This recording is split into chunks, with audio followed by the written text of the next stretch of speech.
Today I'll talk about pre-race warm-ups, pre-race stretching, and working on your nutrition for an event 6 weeks away.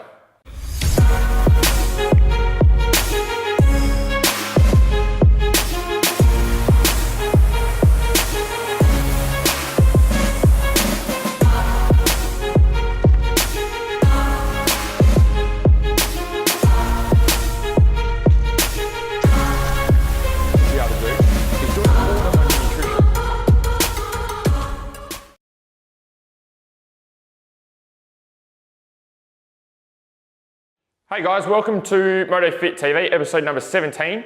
Had a few different editing points on our last episode, so I hope you enjoyed everything. It was a little bit different, which is cool. So did a bit of mountain biking on the weekend. So went out to, I'm in Perth, for those of you that don't know. So went up to the goat farm, which is up in the hills, for those of you who have been up to the hills before in Perth, and did a little bit of mountain biking, which was cool, as well as a little bit of family stuff, so a little bit of food. Which is always good on the weekend, but back into it for this week.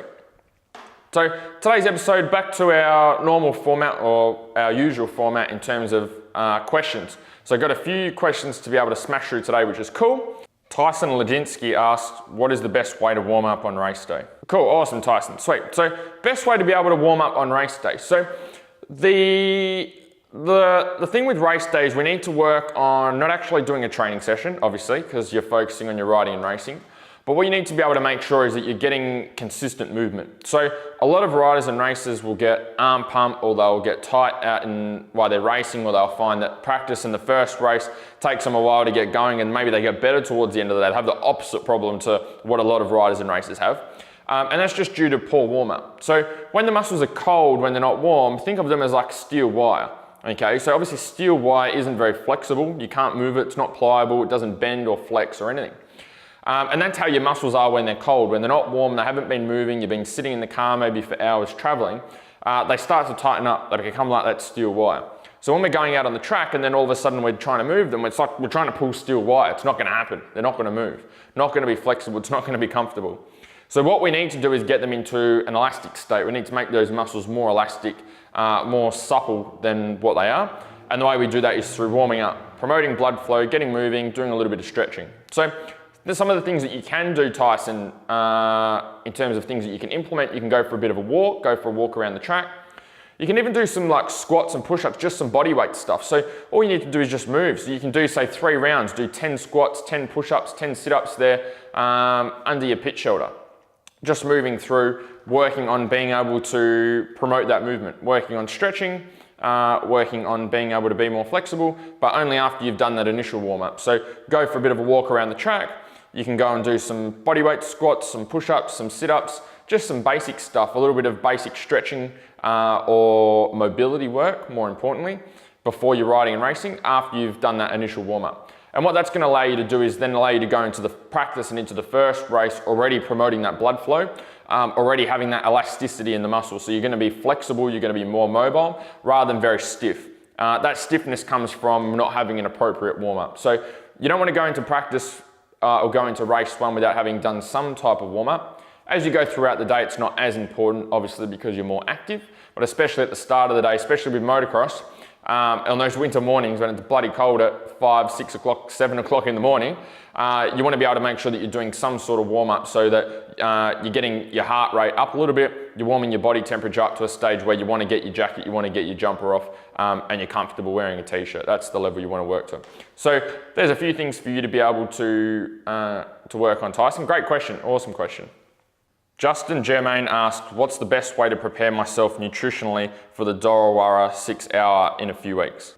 Awesome, Justin, sweet. So when we're preparing for longer distance events or more enduro type events, so we've got like Ironman events for the enduro guys, or 6 hour, 9 hour, 12 hour events, these longer type events, you want to start to, in terms of nutrition, you don't want to look at nutrition as something that you only use with riding and racing, okay? And I think there's a fair few of you that watch the MotoFit TV episodes, but you only apply the things that I need you to apply when you've got a race meet or when you want the results.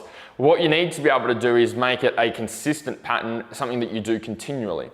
So when you go from eating, say, processed foods and stuff that's not too good to eating foods that are good for you, nutritious, Often in those initial weeks when you do that, your performance will actually go backwards. Your energy will go backwards because your body's used to running on sugar and running on processed foods, not used to running on natural foods and less sugars.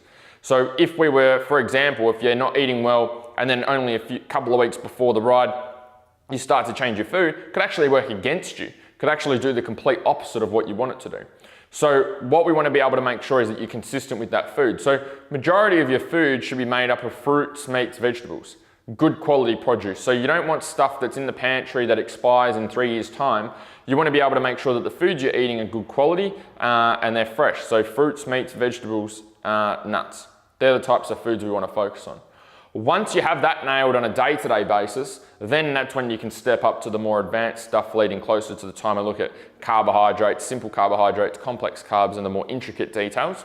But the most important thing is being able to be consistent with that, because you're going to get a heap more progress from just consistently eating the right things day in, day out, rather than just tweaking your diet leading up to the event. So like I know a lot of people, they'll go, oh, I'm racing this Sunday, so I'll start eating well on Thursday, Friday, and Saturday, but they won't worry about the rest of the days. And the most important thing is that consistency.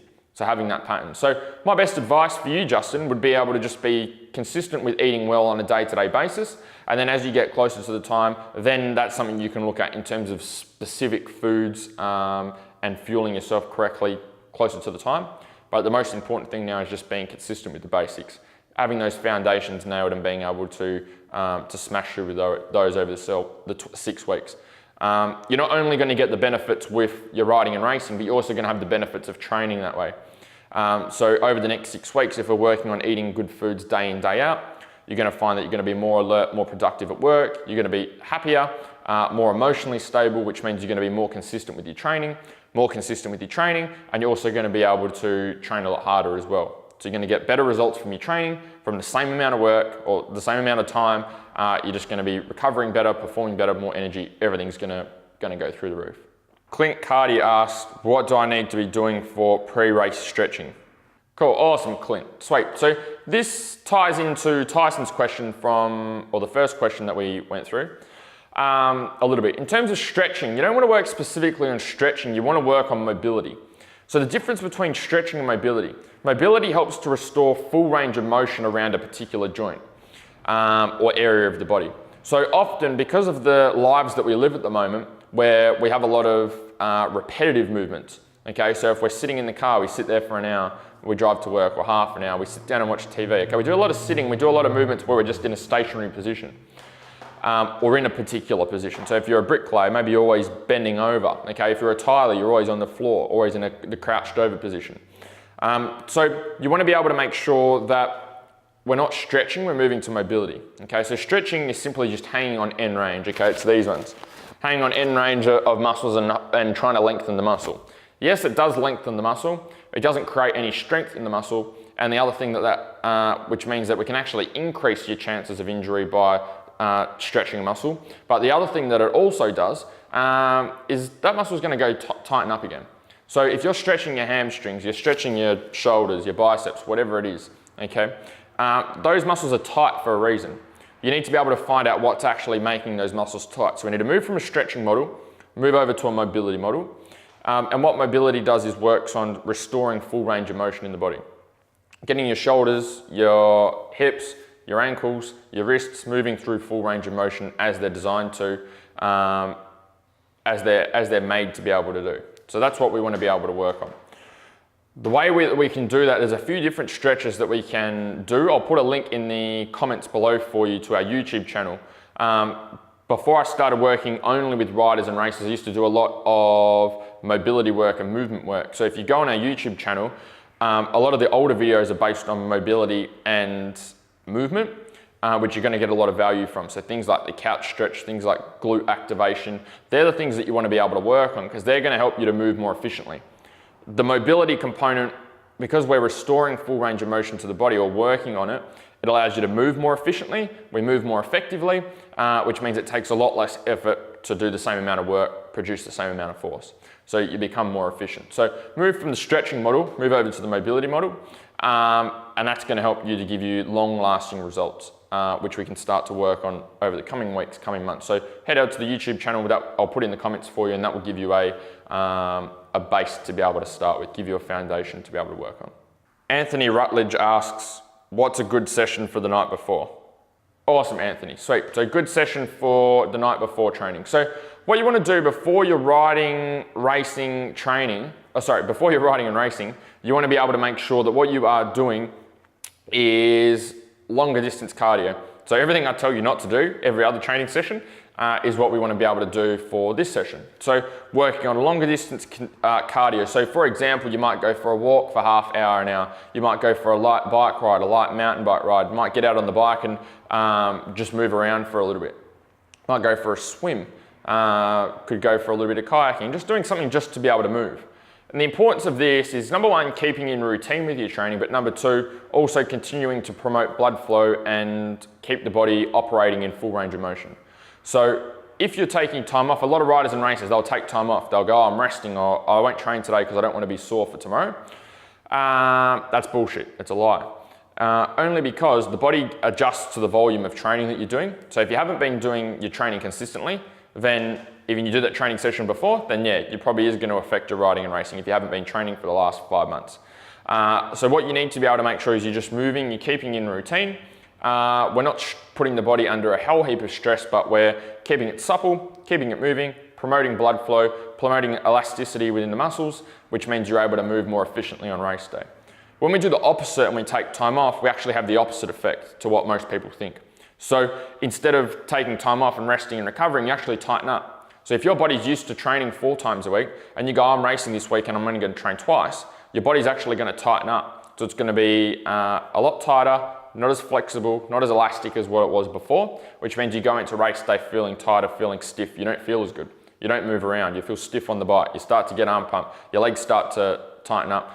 A whole heap of things start to pop up that don't normally pop up, even though you've been putting in the hard work most of the time. So it's important to have that routine and continuing with doing some longer distance stuff. So moving, even go through your mobility work. So if you've got a mobility component that you follow with your training, which you should, then follow through that the night before and the morning of race day, work on that flexibility. So there's a few things, so we smashed through a few questions today, which is cool. So if you guys have any other questions or anything, more importantly, I suppose, if you have anything to build off what I've spoken about. So I know with the question side of things, there'll probably be a few of you that have questions off the questions that have been asked. Feel free to post them below in the comments and I'll try and get back to as many of you as I possibly can and try and be able to give you a little bit of advice or point you in the right direction with your training as best I can. So I hope you enjoyed today's episode. If you liked it, like and share, that would be awesome. And look forward to seeing you guys next week. See ya.